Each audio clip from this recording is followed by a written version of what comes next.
और भी बहुत सारे लोग खड़े हुए थे। उसने दुकानदार को कई बार बुलाया, लेकिन वहां पर भीड़ इतनी थी कि दुकानदार का ध्यान उसकी तरफ गया ही नहीं। और फिर उस बच्ची को थोड़ा सा गुस्सा आया तो उसने अपनी मिट्टी की गुल्लक ले करके वहीं काउंटर पर जोर से रख दी, जिसके बाद में जो दुकानदार था और जितने भी लोग खड़े थे वो सब उस बच्ची की तरफ देखने लग गए।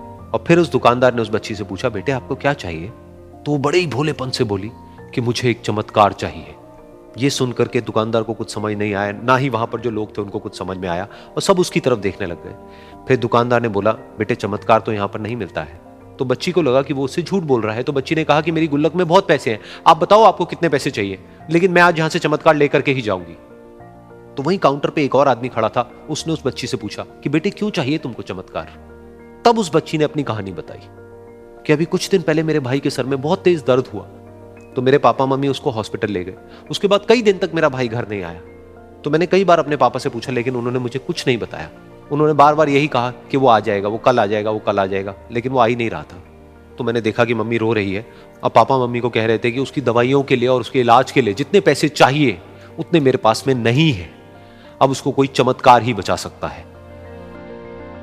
तब मुझे लगा कि अगर मेरे पापा के पास में इतने पैसे नहीं भी हैं तो क्या हुआ, मेरे पास में तो है। तो मैंने जितने भी पैसे जोड़ रखे हैं वो सारे लेकर के मैं इस दवाई की दुकान पर आई। फिर उस आदमी ने उस बच्ची से पूछा, कितने पैसे हैं तुम्हारे पास में? ये सुनते ही उस बच्ची ने अपनी गुल्लक उठाई, जमीन पर फेंकी और तोड़ दी, और पैसे गिनने लग गई। बाकी सब लोग खड़े होकर के उसको देख रहे थे। थोड़ी देर बाद उसने सारे पैसे अपने हाथ में इकट्ठे किए और बोली, मेरे पास में पूरे 19 रुपए हैं। वो जो आदमी वहां पर खड़ा था वो थोड़ा सा मुस्कुराया और बोला कि अरे तुम्हारे पास में तो पूरे पैसे हैं, इतने का ही तो आता है चमत्कार। ये सुनकर के वो बच्ची बहुत खुश हो गई और बोली कि चलो मैं आपको अपने पापा से मिलवाती हूं। बाद में पता लगा कि वो आदमी कोई आम आदमी नहीं था, बल्कि एक बहुत बड़ा न्यूरोसर्जन था, और उसने सिर्फ 19 रुपए में उसके भाई की सर्जरी करी, और कुछ ही दिन बाद वो ठीक होकर के घर वापस आ गया। फिर कुछ दिन बाद वो बच्ची, उसका भाई, उसके पापा, उसकी मम्मी चारों एक साथ बैठे हुए थे और बात कर रहे थे। तो उसकी मम्मी ने उसके पापा से पूछा कि अब तो बता दो ये चमत्कार आपने किया कैसे? तो उन्होंने अपनी बेटी की तरफ देखा और बोले, ये चमत्कार मैंने नहीं, इसने किया है।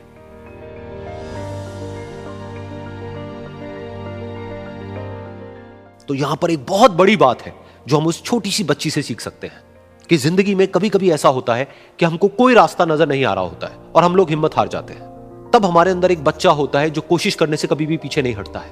वो हार मानने को तैयार नहीं होता है क्योंकि उसको ना शब्द समझ नहीं आता है। वो बच्चा जिसके लिए कुछ भी नामुमकिन नहीं है, क्योंकि वो हर हाल में कोशिश करता ही रहता है।